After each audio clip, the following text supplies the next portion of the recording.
Well, good Wednesday morning. I'm Corey Rose. And I'm Drew Carney. Coming up here on 9 News at 6 o'clock, another school district starting another school year today. I had a chance to speak to interim superintendent of Jefferson County Schools earlier this week. We're going to hear about what he says are some of the changes coming to the district this year. We got the chance to ride in a driverless car, how Waymo will handle construction zones and traffic changes. But before we get to those headlines, we want to check in with Katie LaSalle. Katie, the roads may be a little wet because of overnight rain. In some spots, in and around the Denver area, it's partly to mostly cloudy skies. As we take you outside, a pretty pleasant start to our morning. We do still have an air quality alert in place. Some cloud coverage lingering, and yes, depending on where you are across the state, we have been seeing some overnight and early morning rain showers, and that is the case up near Copper Mountain and portions of the Far Plains. So I-70, for the most part, you'll find some dry conditions, but really scattered over portions of the eastern plains. We've seen this morning from Lamar near Sheridan Lake, and for this morning, it's going to stay partly cloudy and then sunshine expected. So things will clear out. We'll be under a lot of sunshine for the first half of the day, and by noon in the low to mid 80s. Here's Futurecast if you're getting ready to step out the door. Another very warm day, upper 80s to near 90 degrees, but a little activity expected right around 12 o'clock this afternoon. You can see out near Aspen, Vail, possibility for a general isolated storm, a brief shower, low risk of any severe weather, mainly Denver north and east, dry for today, but near Monument Hill, Castle Rock, near Elizabeth, you may see a little wet weather later on this afternoon. Statewide today, 90s return Pueblo and south and east, and that is where we have the potential for severe storm activity. I'll show you that on Futurecast coming up. But from upper 80s today and a few isolated storms to a hot and dry weather pattern we're watching to end the week near record highs by Friday. Brianna? Katie, thank you so much. Right now, taking a live look for anyone taking eastbound to I-76 in the Commerce City area. This is right near 88th Avenue. That center lane, far left lane, partially blocked because this is a crash that happened earlier this morning, and we do have crew that are leaving the scene right now, but you can kind of see heavy front end damage to that one vehicle that's sitting on that center lane. I want to talk about another crash that's happening here in Denver for anyone taking 46 and Colorado. Right now, according to Denver police, they're investigating this crash. It involves a motorcyclist. That motorcycle is just sitting in the middle of the road, and we know one person had to be taken to the hospital. Right now, that area is blocked off for anyone heading northbound taking Colorado Boulevard. Again, this is right near I-70, so a very busy stretch for anyone having to get onto that on-ramp. 6th Avenue, leaving the Lakewood area, heading towards I-25, you are looking at a 7-minute drive. All right, thanks, Brianna. To our news headlines here at 6 o'clock. We're now watching to see whether Attorney General Phil Weiser will launch a lawsuit or issue fines to the GEO Detention Center in Aurora after the center did not comply with the public health order. The Colorado Department of Public Health and Environment gave the GEO Group a deadline to hand over information, but that deadline passed after Monday at midnight. Now, this all comes after a confirmed case of tuberculosis at the facility. Under a new state law, GEO could now face fines of $50,000 per refusal and possible litigation from the Attorney General. This is something advocacy groups say they've been pushing for weeks. And therefore, when we heard that this public health order wasn't complied with, it just leaves us shocked that the data that was requested of GEO, they couldn't even provide.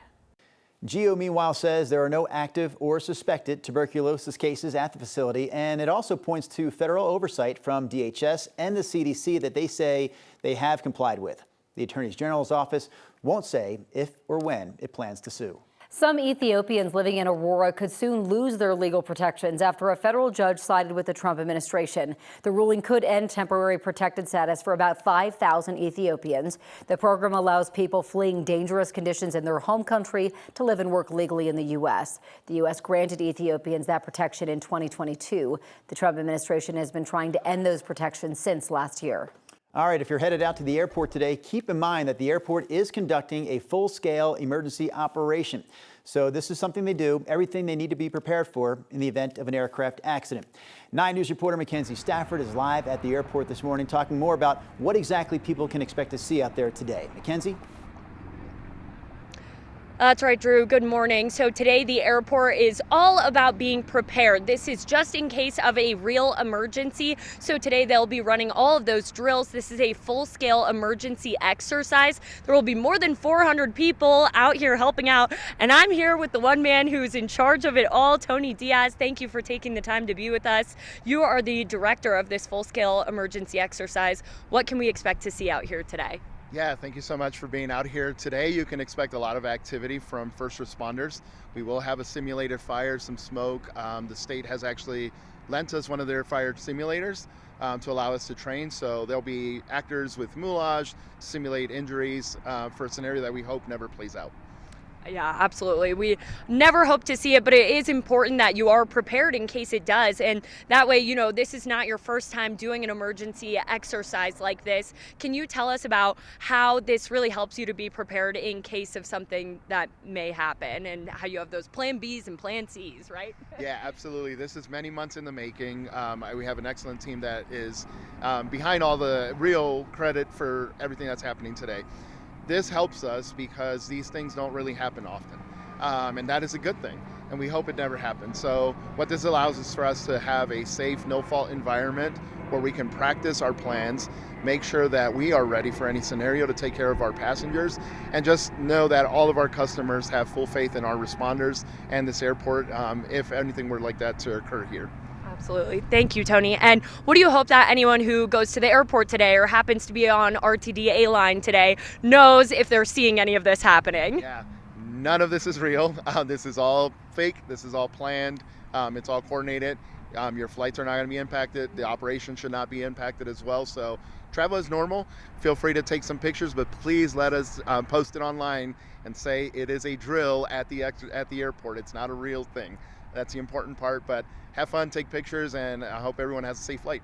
Amazing. Thank you so much for taking the time to be here with us and for everything you're doing today to make sure that the airport crews are all prepared here. This emergency exercise will be happening from 9:30 this morning until 5 o'clock tonight. We'll be here live throughout the morning, and we'll even bring you inside for a live look at that coming up later on. Live from DIA, Mackenzie Stafford, 9 News. Mackenzie, thank you. A new push from Denver City Council members to fund Denver's online parking dispute system could jeopardize it entirely.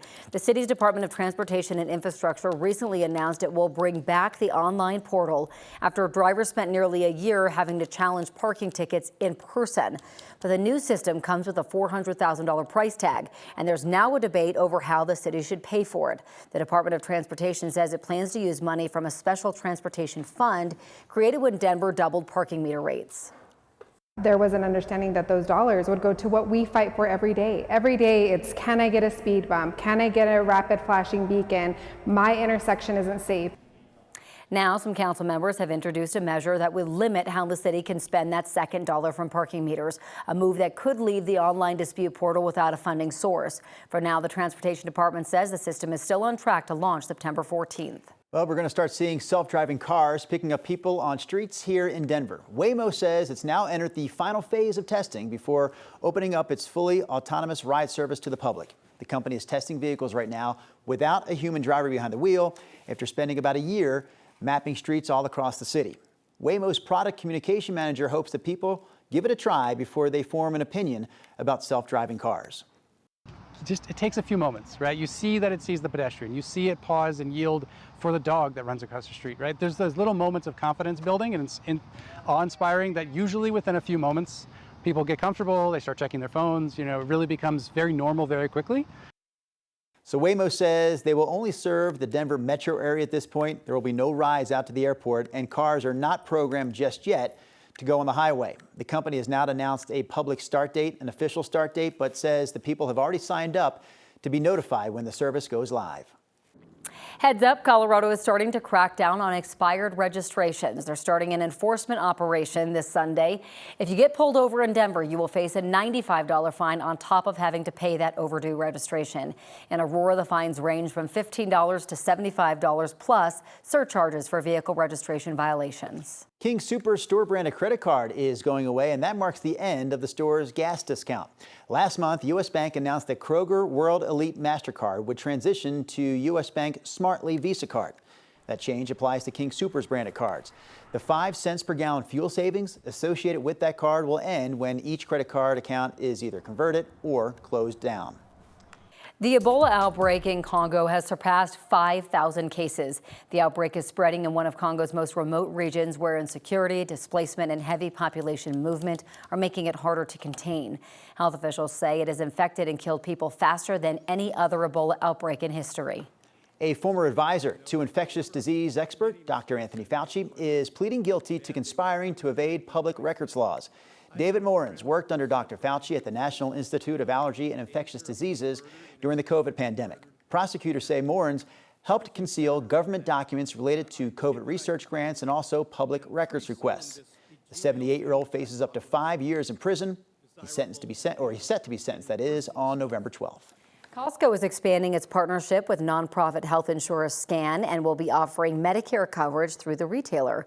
The deal calls for a limited launch of Medicare Advantage plans in 2 states, along with a Medicare supplement plan in a 3rd state. The states have not yet been announced, and the plans still need federal approval.